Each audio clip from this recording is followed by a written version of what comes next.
Assalamualaikum warahmatullahi wabarakatuh. Waalaikumsalam warahmatullahi wabarakatuh. Selamat pagi teman-teman. Apa kabar? Mudah-mudahan hari ini dalam keadaan sehat, bugar, gembira. Di hari ini kedatangan seorang tokoh, seorang figur di acara ngoprek, ngobrol nyantai, tong poho, subrek. Ya. Oke, hari ini kita tamunya yaitu seorang pelatih muda yang membawa futsal Kabupaten Sukabumi bisa lolos ke ajang Pekan Olahraga Provinsi Jawa Barat di tahun 2022 ini. Dan tanpa panjang lebar, saya langsung aja sapa. Inilah dia, Coach Adi Nur Fajar. Oke, selamat pagi Coach. Selamat pagi. Sehat? Alhamdulillah sehat. Kegiatan sekarang apa nih? Ya seperti biasa, masih ngelatih. Ya. Gitu aja setiap hari. Oke. Kebetulan kan sekolah libur juga. Sekolah libur, jadi sekarang lagi fokus buat latihan, buat persiapan juga kayak gitu. Oke, alhamdulillah ya kegiatan masih bisa ini. Oke, Coach, ini nih, apa sih yang menjadi daya tarik? Ini kita kronologis dulu nih, ya. Daya tarik ingin menjadi seorang pelatih nih. Gimana nih, Coach? Ya, ini memang pada awalnya waktu saya zaman SMA nih, Coach ya. Pada zaman SMA, ketika kita ada event-event, setiap event tuh kita nggak ada. Saya kebetulan waktu zaman SMA nggak ada pelatih karena ada sebetulnya pelatih, cuma waktu itu meninggal almarhum, itu almarhum Pak Iwan. Beliau ketika itu kita event-event tidak ada pelatih, kita selalu datang sendiri. Saya ngelihat tim lawan selalu ada pelatihnya, gitu. Termasuk waktu itu ada salah satu lawan terberat saya yaitu PGRI. Wah, ketika lihat pelatihnya, udah langsung itu gitu kan. Ya salah satunya Oceris juga yang jadi motivasi saya yang akhirnya saya pengen jadi seorang pelatih. Makanya dari situ saya memutuskan waktu kelas 3 SMA selesai SMA, saya memutuskan untuk jadi pelatih supaya adik-adik saya nanti ada pelatihnya. Makanya saya dari situ belajar dan terus belajar. Termasuk saya belajar ke Coach Riz ya, sebagai legend di persepak bolaan atau perputsalan Sukabumi. Oke. Itu ya salah satu motivasi mungkinnya ingin menjadi seorang pelatih. Kemudian sebelum menjadi seorang pelatih nih, kan kadang-kadang ada seorang pelatih berawal dari seorang mantan pemain. Kemudian ada juga dari seorang pelatih yang awalnya dari orang biasa. Nah, sekarang Coach Adi ini sebelum menjadi pelatih jadi pemain dulu atau bagaimana nih? Iya, kebetulan saya dulu juga sama, sebelum memutuskan jadi pelatih saya sebagai pemain juga, Coach. Kebetulan juga saya merasakan yang namanya waktu event yang sekarang saya pegang itu Porprov. Porprov juga saya waktu itu 2014 ikut Porda futsal juga, alhamdulillah juga lolos. Dan kebetulan juga coach yang jadi pelatih saya, alhamdulillah saya punya pengalaman dari situ juga sebagai pemain. Sebelumnya sih memang sebelum ke futsal memang saya di sepak bola juga. Sepak bola dari mulai Popil, Popda, apalagi tuh waktu itu ada juga yang namanya Liga 3 waktu itu. Ya dari dulu memang bareng-bareng sama coach tuh sih memang. Jadi sudah nggak aneh gitu ya. Udah nggak aneh ngobrol gini, makanya ngobrol nyantai aja. Betul, Karena kita udah nggak aneh lagi seperti nggak tahu seperti anak dengan bapak atau seperti apa ya kita sharing aja ya, sharing. Kemudian ya alhamdulillah sekarang udah bisa menggantikan saya. Kalau itu jadi sudah bisa regenerasi dengan cepat dan sebagainya. Tapi alhamdulillah nih, karena di situ ada kemauan pasti ada. Betul, Coach. Ya, ada prestasi. Tapi kalau tidak ada kemauan mungkin prestasi tidak akan tercapai ya. Betul. Nah, kemudian apa sih kesulitan menjadi seorang pelatih menurut Coach Adi nih yang sekarang sudah merasakan menjadi pelatih yang berhasil lah, dikatakan berhasil gitu ya. Amin. Walaupun ya saya lihat kemarin juga udah baru menyelesaikan lisensi ya. Tapi Iya, nanti alhamdulillah. tanya-tanya itunya. Siap. Ya. Apa sih kesulitannya, Coach? Ya, kalau kesulitan dalam melatih ya sebetulnya banyak ya. Ya mungkin dari salah satunya waktu awal-awal saya melatih yaitu dari segi apa istilahnya peserta anak-anaknya maupun siswa-siswanya memang waktu awal-awal futsal kan memang di kebanyakan memang mereka sukanya dengan sepak bola. Kalau di futsal kan memang jarang gitu kan. Tapi alhamdulillah kesininya mereka udah mulai banyak menyukai futsal. Yang akhirnya sekarang siswanya pun alhamdulillah banyak. Yang keduanya mungkin dari segi fasilitas gitu ya, fasilitas-fasilitas yang memang tidak memadai. Salah satu contohnya mungkin dari segi kita latihan misalkan 20 orang tapi kita punya fasilitas seperti bola cuma 2 gitu kan. Yang akhirnya kan itu yang menjadi faktor istilahnya lamanya berkembang buat perkembangan anak-anak. Seperti itu. Yang keduanya mungkin dari segi apa tuh namanya dukungan support dari istilahnya apa ya orang tua angkat dan sebagainya mungkin seperti itu. Tapi dan mungkin dari segi kalau anak-anak kan kalau sekarang di GOR itu kan kita harus bayar GOR dan sebagainya. Betul. Itu yang jadi salah satu faktor karena memang kondisi SDM di kita mungkin dari segi materinya tidak semuanya punya mungkin Coach ya. Itu yang paling ininya yang paling apa sih namanya yang paling menonjol gitu. Tapi alhamdulillah dengan mungkin istilahnya orang kan kebanyakan Coach Adi enak nih ada istilahnya ada bos yang membiayai dan sebagainya. Betul.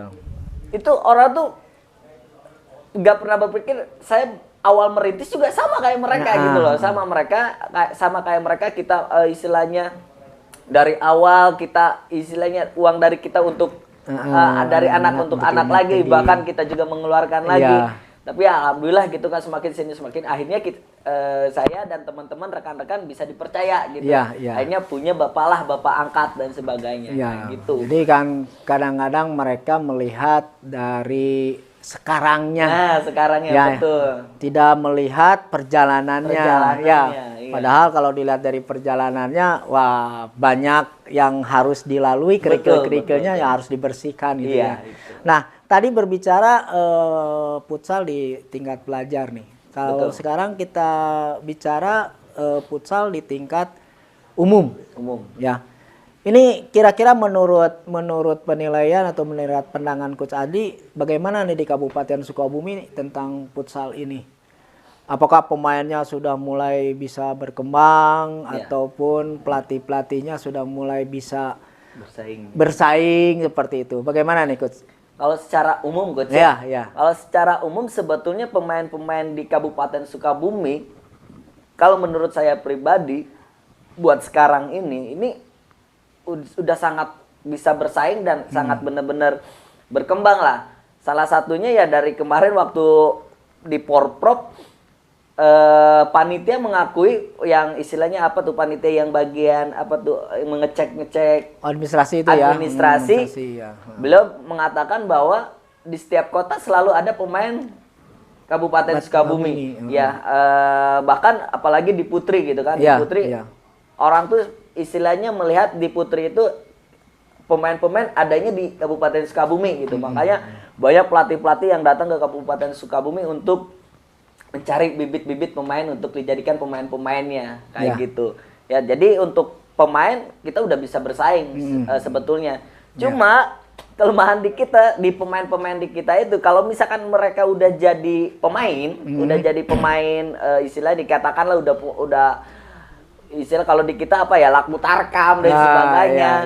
Mereka tuh udah males buat latihan. Yang akhirnya ketika mereka udah usia istilahnya senior 23 tahun ke atas, mereka nggak akan bisa bersaing dengan pemain-pemain di luar Kabupaten Sukabumi karena udah nggak mau berlatih. Itu sih sebetulnya.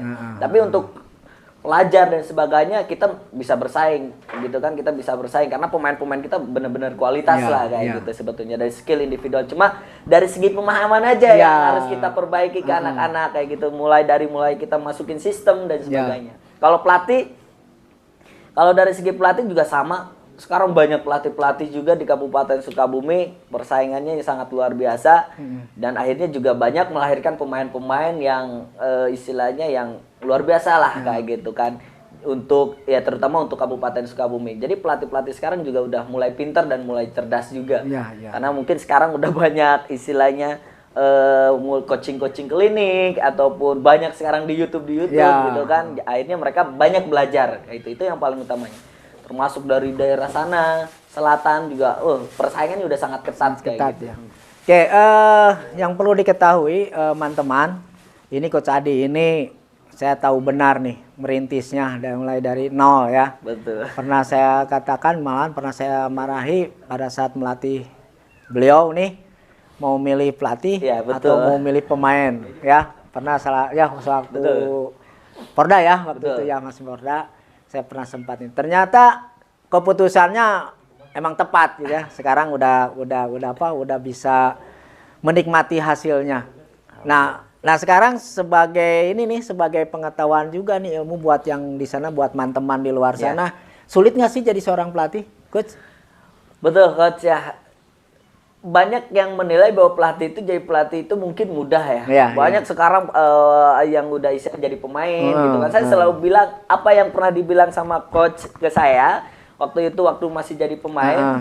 Kalau mau jadi pelatih, kalau mau jadi pemain gitu kan. Bahkan ada juga pemain-pemain saya yang seperti itu sekarang udah mulai melatih. Kamu kalau memang masih senang jadi pelatih, jadi pemain, main dulu, puasin sebagai pemain. Tapi kalau memang kamu mau jadi pelatih, yuk udah jadi pelatih, karena nanti takutnya apa dan sebagainya di lapangan banyak ngatur, padahal kamu salah tapi banyak ngatur gitu kan. Itulah kesulitannya, memang sulit banget Coach jadi pelatih. Tidak mudah jadi pelatih yang benar itu Coach ya. Kalau memang pelatih yang asal-asalan mungkin ya gampang lah, datang ke lapangan cuma sekedar ayo main dan sebagai pemanasan, oke kita main gitu kan, itu gampang banget gitu kan. Tapi kalau jadi pelatih yang benar-benar pelatih yang bagus, istilahnya yang bisa membuat pemain jadi apa istilah yang dari nol, yang nggak bisa apa-apa jadi bisa, itu memang sulit, butuh proses, butuh proses banget. Sekarang kayak istilahnya apa, administrasi kayak mau ngelatih, kita harus nyiapin sebelumnya kan, kita harus benar-benar kita nyiapin program dan lain sebagainya. Makanya saya banyak belajar juga sama coach. Saya bisa bikin program dan lain sebagainya, saya belajar dari Coach Riz ya, karena dari awal saya nggak bisa bikin program. Alhamdulillah dengan adanya dengan belajar sekarang bisa. Itu yang paling pentingnya adalah melatih itu, kita melatih itu memang harus terencana, terstruktur gitu kan, yang sering dibilang sama coach. Itu yang paling penting. Banyak pelatih-pelatih yang sekedar mungkin ya datang ke lapangan, kita tahu sekarang misalkan ada di otak, kita latihan. Padahal ya itulah gitu kan, yang paling pentingnya, yang sulitnya administrasinya gitu. Jadi kelihatan ya perbedaannya, bisa melihat sekarang mana pelatih yang berdasarkan hanya melihat saja. Melihat dalam artian melihat dari YouTube, belajarnya dari YouTube gitu ya, langsung diterapkan ke lapang gitu ya. Kemudian ada juga pelatih yang emang benar-benar basicnya dia dari pengalaman, kemudian ilmu, kemudian juga lisensi dan sebagainya ya. Jadi ternyata ya seperti itu teman-teman, kalau ingin jadi seorang pelatih, jadi tidak bisa pelatih gimana ya, pelatih itu asal ngelatih aja gitu ya. Nah kemarin kan sudah ini nih perasaannya gimana nih, satu kelas satu ruangan dengan pelatih nasional nih, pelatih nasional futsal Indonesia nih ya. Nih bagaimana perasaannya nih di awal ketemu dengan, aduh saya nih satu kelas dengan pelatih nasional yang dari yang dari itu ya, dari luar, dari Jepang itu ya. Nih gimana nih perasaannya? Perasaannya memang campur aduk coach ya, campur aduk. Yang pertama ya seneng, yang keduanya kita tuh nanti ketika ada tes gitu kan, ujian, di ujian tuh kita dilihat dengan pelatih-pelatih yang memang pelatih-pelatih yang kelas gitu coach ya. Apalagi dengan pelatih coach Kansuke gitu kan, Kansuke Takashi, yang kalau kemarin pelatih timnas Indonesia sekarang kan udah mengundurkan diri ya. Dan sekarang udah pegang timnas Jepangnya. Grogi coach, karena kemarin waktu di AFC 2 saya 2 kali ujian, 2 kali ujian pertama bener-bener kacau, ya bener-bener kacau, karena saya grogi diliatin ya, termasuk instruktur Iya, dan pelatih timnas ya. juga. Aduh, campur aduk lah gitu kan. Tapi di situ memang banyak belajar sama Iya, beliau. iya. Saya banyak termotivasi sama beliau.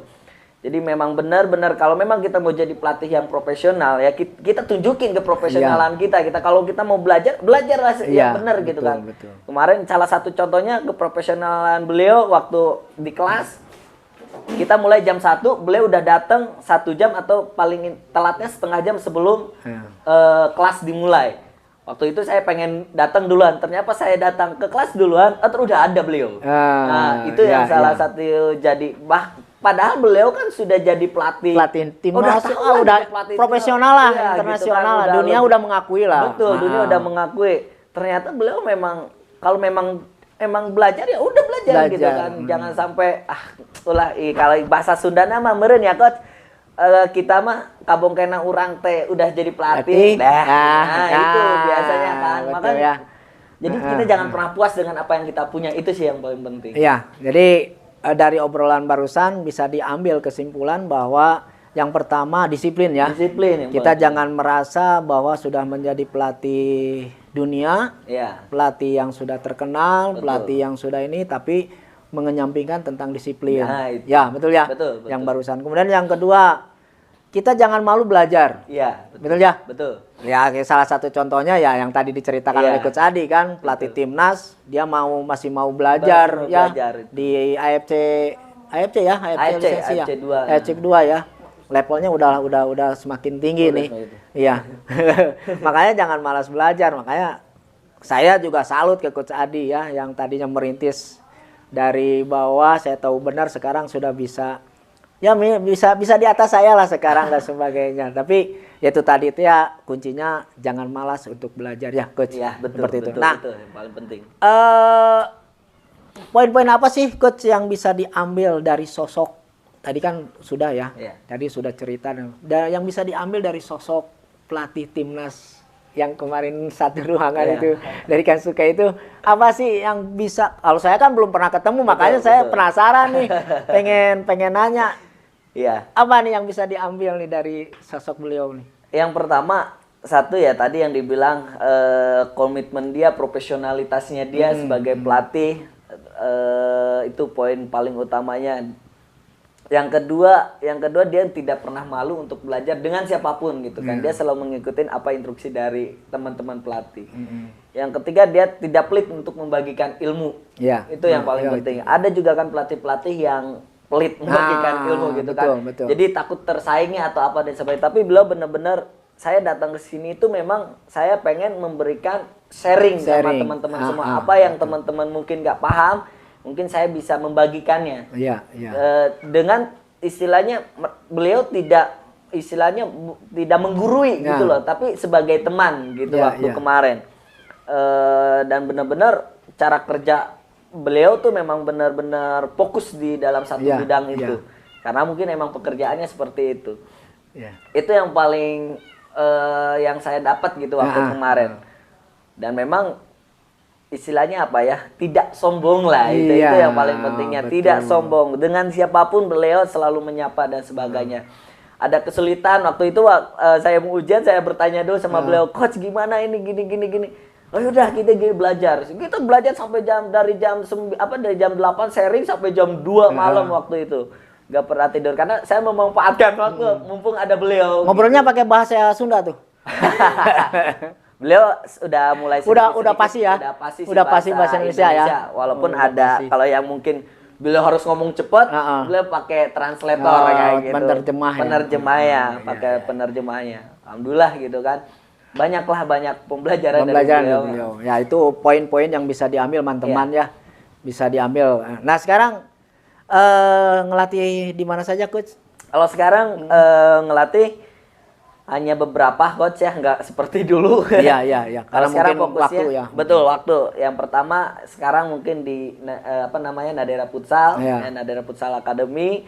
Yang keduanya saya di SMA, bukan SMA MAN 1 Cibadak, MAN 1 Cibadak, sama STKIP Bina Mutiara. Nah, itu yang sekarang saya pegang. Oh, satu lagi mungkin di SMP karena saya ngajar di SMP. Nah, saya megang anak-anak SMP juga itu. Wih, mantap ya. Jadi teman-teman kalau ingin ikut kayak Coach Adi perjalanannya yaitu seperti itu ya. Jadi tidak mudah menjadi seorang pelatih. Betul. Ya, jadi orang-orang yang berkata bahwa menjadi seorang pelatih itu mudah, ya bisa didengar tadi lah bagaimana itu tergantung dari pemahaman masing-masing ya. Nah, kemudian terakhir nih Coach, siap. Persiapan untuk menghadapi Porprov nih bagaimana nih Kabupaten Sukabumi? Untuk persiapannya yang jelas ya kita akan diskusi dulu sama pelatih-pelatih. Biasanya saya selalu meeting sama pelatih-pelatih, sama staff karena segala sesuatunya kita kerja bareng gitu kan. Bukan hanya keputusan saya, kita kerja bareng, kita bikin program dulu sematang mungkin. Yang saya tahu juga program bisa aja salah. Yang paling terpenting adalah kita gimana cara bisa bekerja dengan semaksimal mungkin. Itu ya. Saya nggak tahu program saya betul atau tidaknya. Yang paling penting adalah kita profesional ketika kita melatih sama anak-anak. Mudah-mudahan apa yang kita rencanakan sesuai dengan keinginan kita target untuk target kita yang akan dicapai. Itu sih yang paling penting. Oke. Masalah benar dan salah program itu tergantung dari ini ya, tapi tidak ada program sebenarnya yang salah. Iya. Ya, yang penting penerapannya. Ya, seperti itu ya. Oke. Terima kasih Coach Adi atas waktunya sudah bisa datang ke studio kami nih. Siap. Ya. Mudah-mudahan selalu sukses. Amin. Kemudian Kabupaten Sukabumi futsalnya bisa lebih berkembang. Amin. Kemudian juga pelatih-pelatihnya bisa mengikuti apa yang dilakukan oleh Coach Adi sekarang. Amin. Dan yang terakhir ya, jangan lupa cepat punya istri. Amin, insya Allah. Ya. Oke, ditunggu undangannya Coach Adi. Ya. Terima kasih nih Coach Adi ya sudah meluangkan waktu. Nah, teman-teman, itulah obrolan sekilas dengan Coach Adi Nur Fajar, pelatih kepala Porprov ya Futsal Kabupaten Sukabumi, juga pelatih Nadera ya. Nadera Futsal Academy ya. Betul. NFA. Jadi rekan teman-teman atau yang punya hobi futsal misalnya bisa gabung ya, sedikitnya bisa menimba ilmu dengan Coach Adi ya, sharing. Ya, terima kasih teman-teman atas perhatiannya dan mohon maaf jika kami banyak-banyak kata yang salah. Betul, ya. Dan sekali lagi nanti silakan untuk memberikan masukan pada kami ya. Terima kasih. Wassalamualaikum warahmatullahi wabarakatuh. Waalaikumsalam warahmatullahi wabarakatuh.